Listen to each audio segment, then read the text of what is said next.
Hi, Paul. I thought I would run this model through with you to get your input, thoughts, and also prepare you for the 12th, the 13th, just to make sure that we're aligned on this. I've basically used the counsellor salesperson model, but I've done it in a way that it's tied completely into Hoburne and the way the selling process works.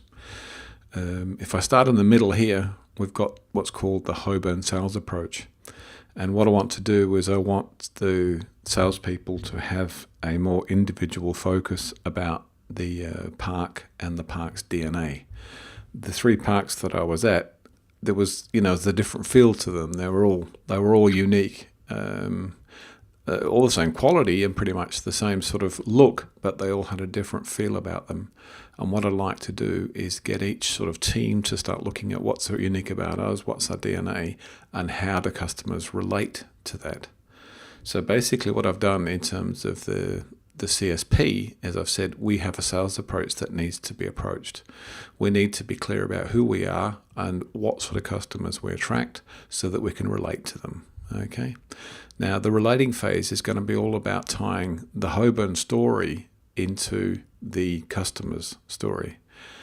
To be honest, Paul, I've heard the Hoburne story a number of times now, and it simply doesn't wash with me. I think it's got to a point where it's more chest beating than it is, communicating that these are the values we represent, this is who we are, and this is what you can expect.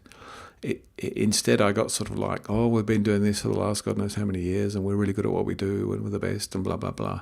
And it just seemed a little bit, washy with me, and it didn't have the right effect. We need to look at how to communicate the Hoburne story so that it ties in to the customer's own values. Okay. It's all there, but it just needs structuring, okay? And I think there needs to be an attention to, in the rating phase, all we're trying to do is identify if this customer is worth using the time on, because it's a half a day. If the value's out there in the first place, then the chances of them sort of moving on through this process aren't going to happen. So that's my thoughts with all this. The central part of this is the sales approach. I think that needs to be tightened up more, and then the Hoburne story needs to be turned so that we can get their values to be matched. All right.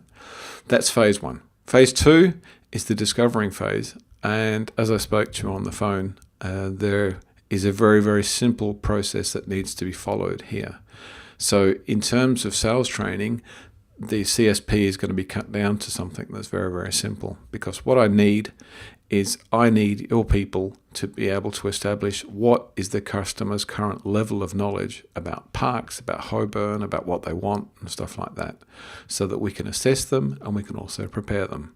One thing that was clear throughout this entire 2 days is that customers buy when they're ready to buy, when they've got the necessary amount of knowledge.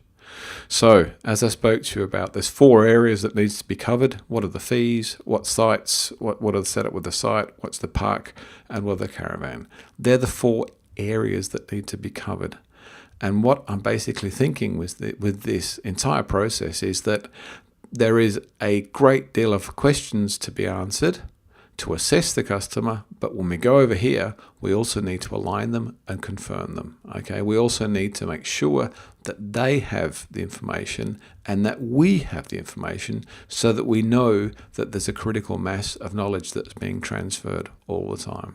Okay, so in terms of the group process, in terms of the training, I'm going to be working about, what sort of questions do you have to ask the customer about the fees? What sort of questions have to be asked about the site? What sort of questions about the park and stuff like that, so that everyone has a checklist. It's very, very simple.